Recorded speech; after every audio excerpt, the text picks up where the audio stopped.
Boom. This meeting is being recorded. Good morning, and thank you all for being here. Let me just close a couple of windows here so I can.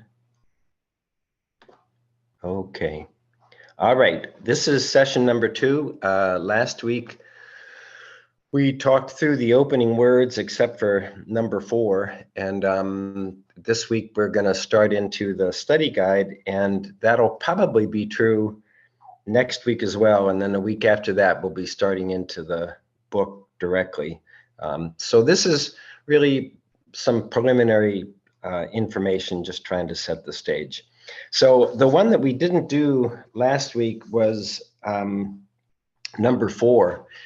And I know there's some people that are relatively new, and so I hope you're not put off by this, but this is indeed a spiritual program, and it's actually a spiritual program as our only hope for recovering from a disease of the mind and a disease of the body. It starts with this allergic abnormal reaction to alcohol. That's the physical part, and we'll be talking about that as soon as we're reading the doctor's opinion. And you know you've got that if you've experienced the phenomenon of craving, which means that your body doesn't say stop. Normal drinkers can't get to drink number 3, and alcoholics keep trying to stop at drink number 3, and it's just really different. But then we also have to have a mind that blanks out the reality of the allergy. My favorite name is strange mental blank spot, and we'll be talking about where that shows up in the book and how it defines it. But it means I need the relief that alcohol gives me so badly that I deny the reality that I'm not a safe, normal drinker. And so I keep going. The book calls it the desperate experiment of the first drink. You know, I take that first drink thinking somehow this is going to be different. And we talk about the failure of the hot stove defense. And I know I've said I thought I was a pretty smart guy coming in here, and yet I got burned by alcohol 30,000 times, thinking it would somehow be different, that I'd have enough willpower to stop after drink number 3. So, but what our book is saying, and it really is a reflection of what Carl Jung said to Roland Hazard. It's in the first chapter, There is a Solution. Carl Jung says to this man that's been in therapy with him, no, I have never seen an alcoholic with a mind like yours. He doesn't say a body like yours. He doesn't even know Silkworth is in New York talking about us having an allergy. It's one of the miracles of our program. But Jung says to Hazard, no, I can't help you. You need a spiritual experience. And Hazard eventually gets involved with the Oxford groups and gets sober and gets Ebby sober, and Ebby goes to Bill carrying this message, because a vital part of our recovery is trying to help other alcoholics. So, but this number 4, this is like, some people call it the 10th step commandment. You know, we've got a 10th step protocol, which is how to handle difficult feelings. And the protocol is pray at once for removal, share with somebody, make amends if called for, and turn your mind to service. Well, this is the service part. It's at the end of step 10, and it, you know, you hear people talk about suggestions. Well, this ain't a suggestion. This says every day is a day when we must carry the vision of God's will for us into everything that we do. This is practice these principles in all our affairs. How can I best serve thee? Thy will, not mine, be done. These are thoughts which must go with us all the time. Is that thought going with me all the time? Absolutely not. Most of the time I'm thinking about me and what I need to make me happy. but this is what it says. And I know, we were talking earlier before the meeting, and Alexandra was talking about her reactions to AA, and she's pretty new. And she said something, but I know I'm feeling better. And this goes straight to this guy, St. Ignatius, that I'm all enraptured with. And that was his fundamental thing. He's got this war wound. He's trying to recover, and he wants to read trashy romance novels. This is back in the 1500s, mind you, and all they got are books about the saints and Jesus and all of that stuff. But he notices, and he's not a spiritual guy. He notices that he feels better when he reads about the saints than when he reads the trashy romance novels. I mean, he's all into chivalry and battle and, doing all this stuff, but he senses, that the good feeling from that stuff doesn't last. When I read about the saints, I get inspired, and that does last. And so being able to act on his feelings is a primary means of growing along spiritual lines. And that's what we're trying to do. That's how it works says. The point, we are not saints. The point is we are willing to grow on spiritual lines. So we're doing things that help us grow along spiritual lines and trying to avoid things that don't help us. So anyway, if you're new, please don't let this put you off. I probably said before, when you come in here, you think alcohol is your problem, and you're coming in to solve your alcohol problem, and then as you go along, you start discovering alcohol is not your problem. Alcohol was your solution. That was your solution to everything. And then you start to find out my real problem is God. The book keeps saying over and over again, it talks about the personal stories, and it says each individual in the personal stories talks in their own language, from their own point of view, how they established their relationship with God. And the stories are 2/3 of the book. So this relationship with God, whatever that is to you, that's at the heart of what we're trying to do. But I urge you, if you're new and the whole God thing puts you off, just keep going, just keep looking backward and saying, do I feel better today than I felt, I don't know, a week ago, a month ago, 3 months ago, 5 years ago, whatever it takes to look back and recognize how you have changed and how much better you feel about your life today than you did then. And if nothing else, use that as motivation to keep to it. One of my favorite authors is this guy, Emmett Fox, and he says, if you want to grow along spiritual lines, you need two things. You need inspiration and perspiration. It's a wonderful saying because it's pretty simple. But what he's saying is you need to be inspired by something, and hopefully it's not your self-reliance that's inspiring you. And you can get that inspiration from a meeting, from literature, from any number of places, just the awe of the beauty of creation.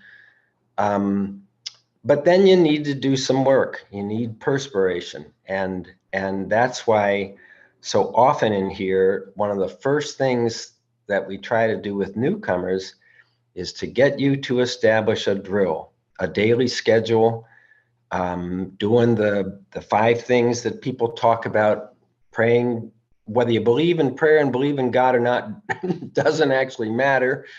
You pray in the morning, God, please keep me sober today. You read a few pages of the book. You go to a meeting of the Fellowship of Alcoholics Anonymous. You have some one-on-one contact with another alcoholic, and you say thank you in the evening, no matter what kind of day you had. You say thank you in the evening. you do that and stick to it, you will stay sober, and you never have to feel as bad as you felt before you came in here again. You may feel bad, but not as bad, because at least now, another word that Alexander used early was hope. I'm hopeful. That's the whole point of this stuff, is to give us hope that if we do this stuff, life will get immeasurably better. Immeasurably. People say all the time, usually they say it like this: if I had settled for what I wanted coming in here, I would have missed all this. What I'm experiencing today is so much better than what I was hoping for, even. And that's something to remember. Don't settle. Keep going. All right, so that's it for our opening words, and I want to deal with this study guide, and I've been trying through the emails to convince you all to print this thing out. And I know I can see Robin shaking her head. She doesn't want any more paperwork around. And whatever you do, but I find it helpful to look at certain things that are in this study guide that are not the book. When we get to the book, you're looking at the book, and that's fine, and you can make notes in the book or whatever you want to do. But there's a lot of material not in the book, and this introduction is the first thing. So I want to wander through this introduction and talk a little bit about the study guide, and this is just trying to set things up for before we go on to what we're trying to do. So, and I'm just going to tell you a story. So 6 years ago, I was invited to do a weekend big book workshop, and I'd participated in a number of these things. Normally, and Joe and Charlie are kind of the originators of this big book workshop stuff. Normally, they would start on a Friday night. The presenter would tell their story the way we do at an open speaker meeting. Saturday, they would start into the doctor's opinion, or maybe even the forewords to the first and second editions. And they would start running through the book, talking about stuff. And Sunday, they tried to hold Sunday out for 10, 11, and 12. And then the workshop would end at noon on Sunday. Well, if you've attended one of these, and everybody's bringing in their big book, and you open up to any page of the big book, and there's just marks everywhere. It's so hard to not underline almost every page. So I wanted to do a handout. And there were a couple of reasons for this. One is I wanted to give people a place to record some stuff. And that would not only help me guide the presentation, but that I couldn't beat myself up at the end. You forgot to say this, and I didn't even need to try to remember what do you want to say. To do this in a weekend is impossible. This particular thing we're doing today, this is the third form that we've done this stuff in. We've done it in a 2-day workshop. We've done it as one of these study groups I'm going to talk about later. And then we started this wandering, which is just a slower go at it. And this took more than a year to do. Not that you all be here for a year, but so anyway, I wanted a handout for a number of reasons. And the first one was maybe 50 something pages. And people liked it. It was a handy way to look at this stuff. Well, that's grown over the years, and now it's pushing 200 pages. And when we're at 196, because I did have to count the other day. And I'm going to add 4 pages on this St. Ignatius guy, because it's just everything that the Jesuits do. They do this thing called the daily examen, and George will know. He's into the evening review, and it's an evening review. That's nothing more than it's an evening review is what the daily examen is, and it's a major part of the Jesuit way of life. And we'll get up to 200 pages and then that's it. I'm done. So this PDF, this study guide is on the website. And if you haven't been to the website, it's wttbb.com. That stands for Wandering Through the Big Book.com. And on that website, you will find 15 PDFs that you can print off the website. And the PDF number 1 is this introduction. It's a 20-page introduction. Then there's a PDF for each step. And there are 2 extra PDFs for 4 because we're in step 4, we inventory resentment, we inventory fear, and we inventory remorse over our selfish sexual or interpersonal conduct. So that adds up to 12, plus the introduction, plus fear and remorse add up to 15. So, and every page, literally every page of these PDFs at the bottom, it will tell you what step you're talking about, how many pages the whole thing is, and then when it was last worked on. So when it's been updated from, because this thing has changed through the years. Stuff has been added. And then the page number that you're on. So when we get further along in this workshop, I'm going to ask you to go to step 6, page 4. And if you've got this notebook set up, that's going to be easy. I know Robin's going to do it her way, but it'll be easy, and you can flip around and you can move, and it's right there to make notes on or to, fully, because I never can cover the whole thing. So I'm just trying to make clear how to use this study guide. And the first page of each PDF, if you've got introduction page 1, the first page at the top of it is kind of like a table of contents. And in this case, the introduction to a study guide for the book Alcoholics Anonymous, it has 10 items. It has primary purpose and disclaimers. 2, how to use the study guide in the workshop or on your own. 3, how to use the study guide as a small group. 4, a suggested meeting format if you're trying this small group thing. 5, suggested readings and homework for 25 meetings. 6, reasons to get well grounded in the book Alcoholics Anonymous. 7, step-by-step overview and skimming through the big book. I hope to do this soon. It's just a 2-page rapid run through the book, and as a way of getting us conversant with where it says certain things.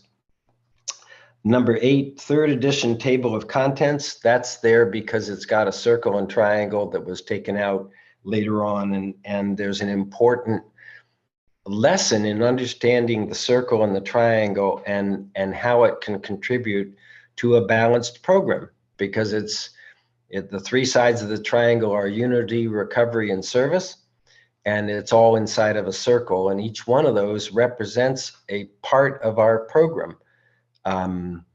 Unity represents our meetings, recovery represents our one-to-one work, service represents service, of course, and the whole thing is in this circle of trying to incorporate prayer and meditation into our lives. And it's a very beautiful symbol. It's on our medallions. It's you see it on our little sign, when your little blue circular sign for meetings.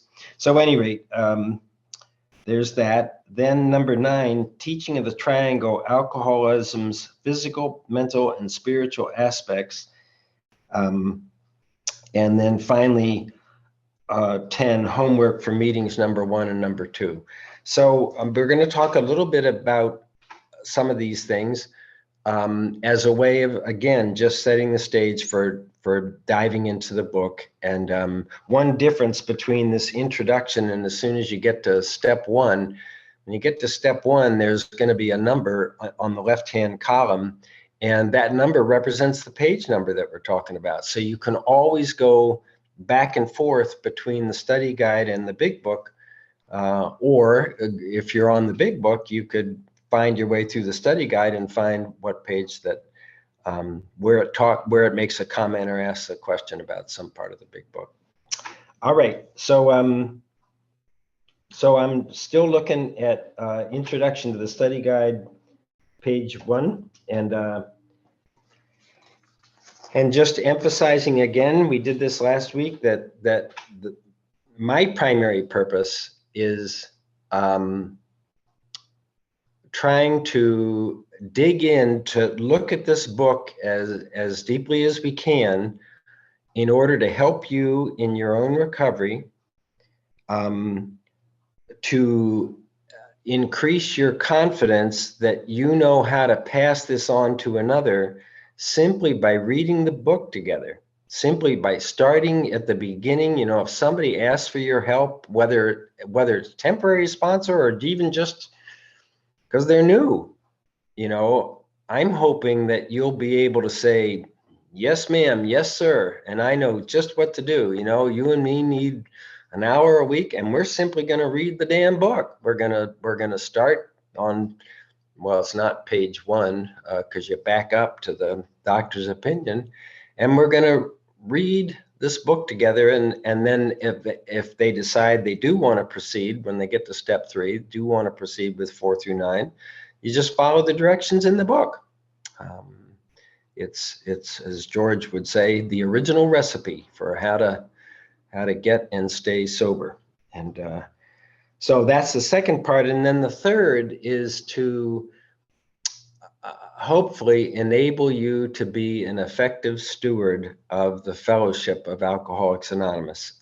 Any of you that have traveled or been to lots of different meetings, you know how inconsistent our meetings can be.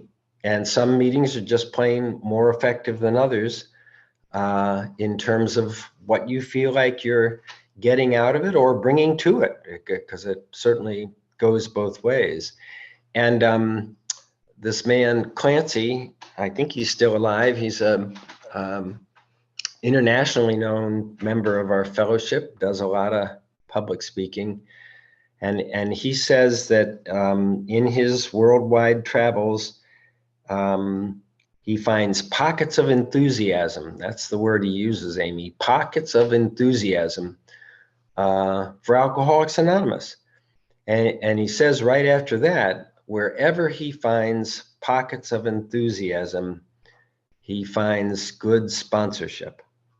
And at another point, he said, you can take any problem you find inside AA and reduce it down to lack of effective one-on-one sponsorship.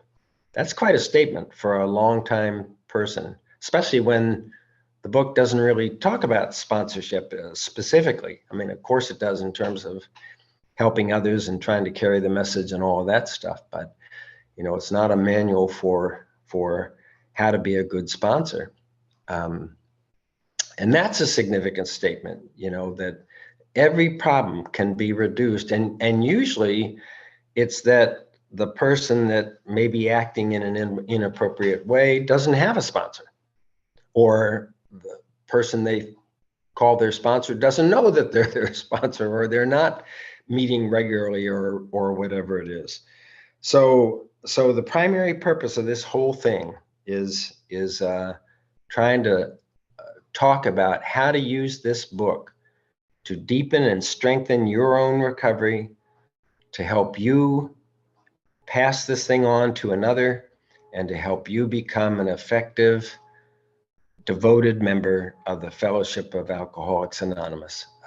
If we don't, I mean, we need to survive. Let's just leave it at that. All right, disclaimers. We say a bunch of these in the opening words, not a function of AA. I don't speak for AA. This is a presentation on how to use the book to deepen your own recovery. The study guide is designed to be used by you alone with the book, with another, or with a small group. I want you to see number 4, because this study guide is a flagrant act of plagiarism. You have my permission to do whatever the hell you want with it. And then just a thing about doing these workshops. I haven't done a live one in a while now. In fact, this is really an outgrowth. I was going to do a live workshop in Nashville. That's why there are several people from the Nashville area here. And we canceled it because of COVID. So then we did it on Zoom and did it differently than a weekend workshop. And then we did a study group after that. And then this is a third one. Okay, I'm looking at introduction page 2. And this is just talking about how to use the study guide in the workshop. So when I do these live workshops, I gave everybody a study guide. It was just there, ready to go. So so the first part is talking about getting dividers into because I couldn't take the time to do that. I could print it, but I couldn't take the time to put it in put the dividers in the right place. And just saying the study guide is in the same order as the book and talks about the page numbers that you'll see when we get to step 1. How to use the study guide on your own.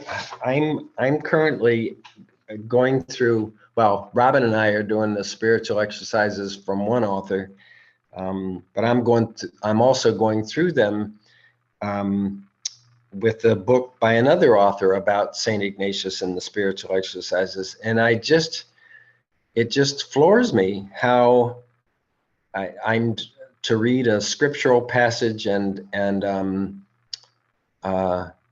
consider some things every day. So it's all laid out.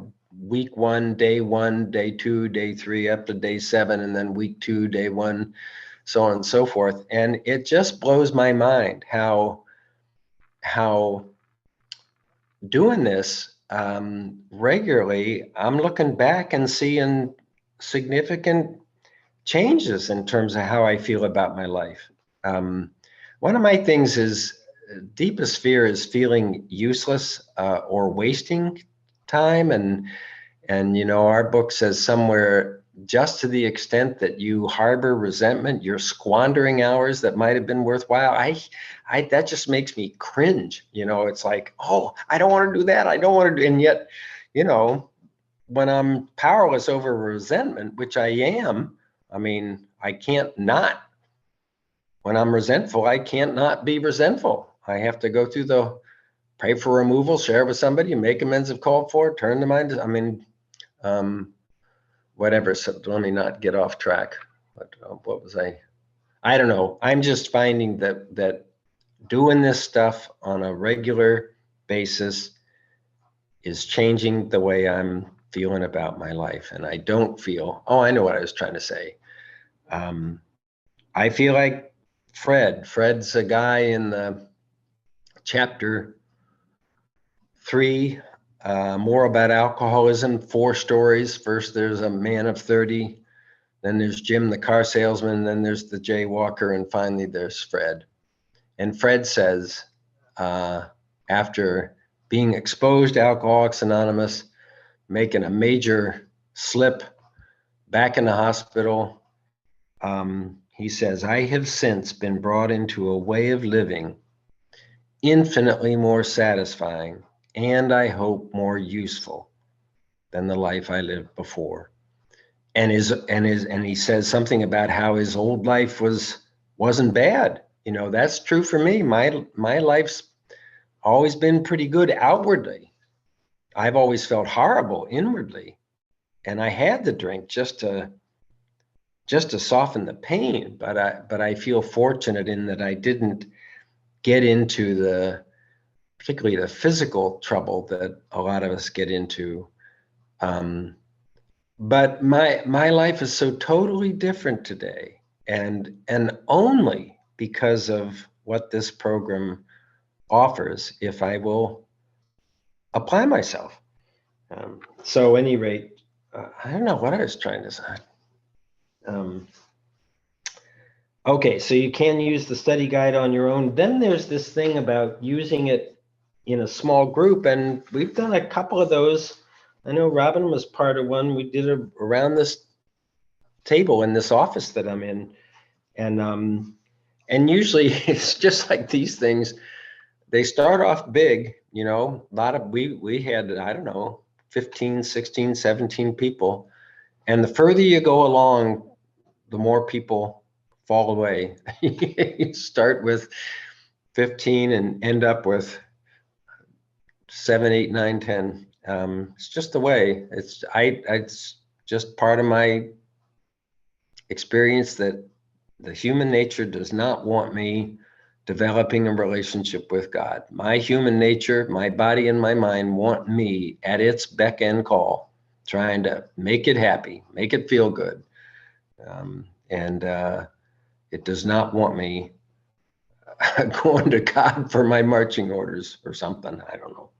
So at any rate, a small group, this is going to give a lot of instruction on how to do one of these things. And in particular, I'm looking at page 5, where you can see what it's going to go through in these 25 meetings.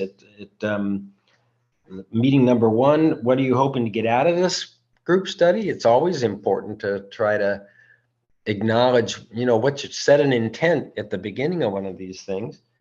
Are you a real alcoholic? This is what we were talking about earlier. Do you have all of these different aspects, the 3 aspects of the disease? Then into the doctor's opinion. Am I a normal drinker? Bill's story. How do I identify with Bill, and what am I unwilling to do that Bill did? That we'll get to that, but this is just giving you an idea of what the meetings would do. Number 5, there is a solution. If I am alcoholic, what are my only 2 alternatives? I'm going to be harping on this all the way through. That, and I am a believer today that aside from the fact that my only 2 alternatives, we read it, are going on to the bitter end, trying to blot out of my mind how miserable I am. That's option 1. And option 2 is doing everything that we do, the meetings, the sponsorship, the service, the prayer and meditation. Those are my only 2 alternatives. There is not a middle way in this when you're dealing with this disease. And if I can remember that, at least maybe it'll get me to decide I feel so much better doing this stuff. I'm not going to answer the call to go to the bar and have a drink as a way of getting relief. So I'm starting to say there are a whole bunch of places in the book where it says these are your 2 choices. And I believe for me, my 2 choices are resentment or gratitude. You know, I can live with a mild annoyance about my life, or I can experience awe and wonder and gratitude for my life. And I think those are my only 2 choices. And I personally, I don't feel like there's a lot in between. People will talk about, or A Course in Miracles talks about, you're either experiencing love or you're witnessing a call for love, which is fear. And those are your 2 choices, love or fear. So there's a moment in here somewhere where we're going to run through these 2 alternatives that they're stated in different parts of the book. Okay, I'm back on page 5, and meeting number 6, step 1, more about alcoholism. What are their warnings about my disease? Number 7, we agnostics. That's in the study guide because that's more complicated. Step 3, meeting number 9, step 3, how it works, the ABCs, the decision, mean and do. There's this thing after the ABCs, and it says, being convinced of A and B and C, being convinced that I'm alcoholic and cannot manage my own life. B, that no human power is going to solve my problem. C, that God can and will if I will seek God. Being convinced of A and B and C, we're now in a position to make a 3rd step decision to treat our disease by going through steps 4 through 9. That's the first part of treating the disease. That's how we treat the mental part. And everybody bogs down. Everybody wants to get through the third step, and then we put on the brakes and have a hard time proceeding with 4. There are a couple of, let alone 6 and 7 and 8 and 9. What was I saying? Oh yeah. So being convinced of A and B and C, we're at step 3, which means that we make a decision to turn our will and our life over to the care of God as we understand God. And then it says this. It says, just what do we mean by this? And just what do we do? I was at a meeting yesterday, and a guy says, I just don't know what to do. I can't figure it out. I wake up in the morning. I guess I got to just live with the mystery of how I'm going to recover. And, it's, boy, you're not reading the book, pal, because the book says right here, what do we mean by this third step thing? And what do we do? And what we mean and what we do, which is the whole thing in this thing, is guidance or inspiration, and then action, effectiveness, perspiration. It's about getting a guidance about our intent and then acting on that intent. And this is about 10, 11, and 12 every day. 10 is the setup for 11. 11 is where we get the information on what we are to do in 12. And for me, there's a statement in the part on sex conduct that is very powerful. It says we are not to be the arbiters of anybody else's sex conduct. We are not to judge, period. I am not to judge you. I don't think I'm to judge me, period. Instead, I am to ask God to mold my ideals about whatever. It's not about sex, it's about life. Ask God to mold my ideals and help me live up to them. That's step 11. Step 11, praying only for knowledge of God's will for us and the power to carry that out. I mean, that's what we do. We carry it out in 12. We're asking God, what do you want me to do? And I've said in here, for me, the whole thing is relieve me of the bondage of self. Relieve me of my selfish self-centeredness, my self-centered fear, making everything about me. And show me the way. Show me the way of patience and tolerance and kindness and love. That's what my higher power wants me doing. I don't think my higher power cares as much about what I do as about the attitude with which I do it. And I have to be shown. My human nature is naturally impatient, intolerant, which means resentful and judgmental, unkind, which means selfish, and frightened. Naturally impatient, judgmental, selfish, and frightened. My human nature. That's how I survive. And my spiritual nature, I believe, is naturally patient, tolerant, kind, and loving.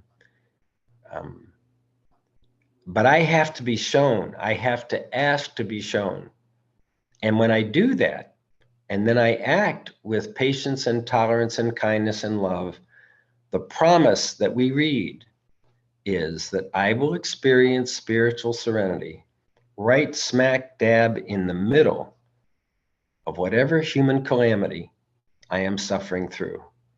That even when the sky is falling and my hair is burning and you're yelling at me about something, I will experience a sense of okayness, that I am here only because of my higher power, and I am safe and protected regardless of what happens to my human mind and body. That for me is serenity. I had one moment of it not too long ago in a meeting. I'm sitting in a basement room of a church. And usually in meetings, I'm criticizing everybody's share and I'm thinking about what I want to say and I'm thinking about ways the meeting could be better, whatever. And I had this moment of okayness. I didn't want to be anywhere else. I didn't want to be doing anything else. I didn't want anybody to be different. I was okay. And wow. it's like that first drink, it's like, wow, yeah. And chasing, I feel like I'm chasing that after experience, because most of the time I need something to be different.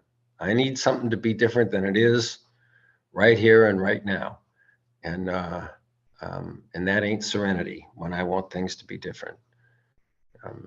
There's a version of the serenity prayer that we say in a little meeting that we have here. Sometimes we say, God, grant me the serenity to accept the people that I cannot change and the courage to change the person I can and the wisdom to know that's me.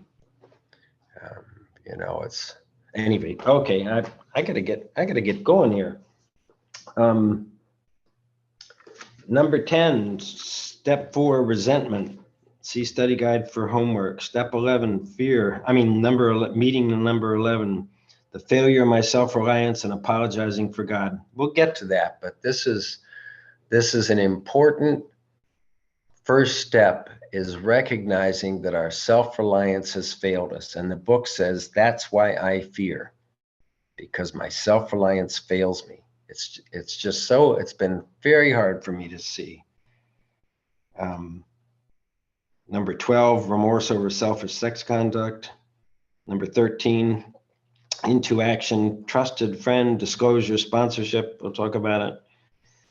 Step 6, into action, naming character defects, the prayer for willingness.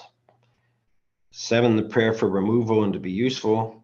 Number 16 and number 17, another list and another becoming willing, freedom and strength from amends. Meeting number 18, into action, 10th step mandate, 10th step commandment, proper use of the will. Meeting number 19, evening prayer, morning prayer, all through the day prayer.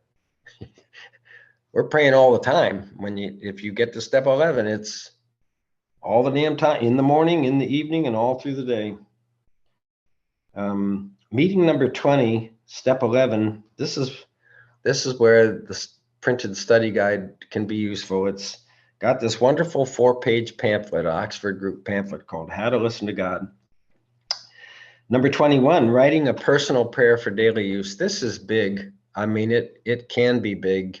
I have 2 personal prayers that I've been working on and reading and memorizing and saying for a long time now. And I'm impressed by how effective prayer is. And 22, 23, 24, 25, I got to speed this up. Working with others, the 12-step promises, AA number 3, Bill and Bob's 5 questions. To wives, the family afterward. To employers, see the study guide. A vision for you, what is a spiritual awakening? A vision for you, carrying a message, practicing principles, and closing. So I'm just saying that a major part of this study guide is setting out these meetings that you could do individually, you could do with a sponsor or a sponsee, you could do by yourself with the book. Then the next page, page 6, is get reasons to get well grounded in the big book. We're going to stop there, but I do want to say one of the important principles that I've learned that is stated in this part is I was taught to read the book with some assumptions. One, that it's a spiritually inspired book. It is not an intellectual treatise by a man named Bill Wilson. It is spiritually inspired. 2, that every statement in the book is the truth of their experience. It's true. There's not a false statement. They're not saying they're saying only what's true for them, which is what we're told to do when we share. Stick to your own experience, and you can't go wrong. But the third one is that I can gain a lot from reading the book by asking, this is the truth of their experience. Is this the truth of my experience? Have I seen the futility of resentment? Am I in this world to play the role God assigns? Whatever it is they say, you turn it around and ask yourself, is this true for me? And then it goes on from there with a couple more questions. Okay, thank you all for being here. I'm gonna ring this gong, and Jennifer's gonna stop the recording, and then we'll have open discussion for some minutes. Okay, thank you.